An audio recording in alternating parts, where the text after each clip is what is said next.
মেথি শাক এনেছি, একদম দেশি মেথি শাক। দেখুন, সার বিষ ছাড়া একদম দেশি মেথি শাক।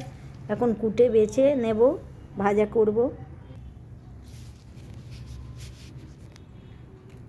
শুধু শাক নিই না, এই যে ডগাগুলো কেটে কেটে নিই, ডাঁটিগুলো ফেলি। শুধু শাক নিলে একটুখানি হয়ে যাবে। শাক বাছা হয়ে গেছে, জলে ভিজিয়ে দিয়েছি। আর এই যে এতগুলো ডাঁটি বেরিয়েছে, আর এখানে আলু কেটেছি, আলু দিয়ে ভাজা করব। এখানে ভাত বসিয়েছি, ভাত হয়ে গেছে, ভাততে পারে নামিয়ে নেব। কড়াই তেল গরম হয়ে গেছে, মেথি আর শুকনো লঙ্কা ফোড়ন দেবো। মেথি আর শুকনো লঙ্কা ফোড়ন দিয়েছি। মেথিটা পুড়ে গেলে তুলে নেব।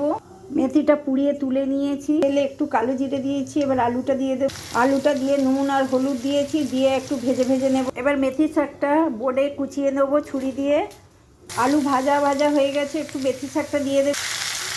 আর একটু শাক ছিল, বাকি শাকটাও দিই। মেথিটা পুড়িয়ে নিয়েছি, এই কারণে মেথির গন্ধ বেরোবে। মেথি শাকের তো আগের মতো অত গন্ধ নেই, ওই জন্য মেথিটা পুড়িয়ে নিলে মেথি শাক ভাজাটা খেতে খুব সুন্দর। দেখুন বন্ধুরা, আমার শাক ভাজা হয়ে গেছে। কেমন হয়েছে দেখবেন, কতটুকুনি হয়ে গেছে দেখুন। এখানে ভাত হয়ে গেছে, পেঁপে সিদ্ধ, আলু সিদ্ধ, আর এখানে রুই মাছ আর পটল আছে, পটল দিয়ে রুই মাছের ঝোল। আজকের মতো এখানেই শেষ। ভালো লাগলে একটা সাবস্ক্রাইব করে দেবেন বন্ধু ভেবে।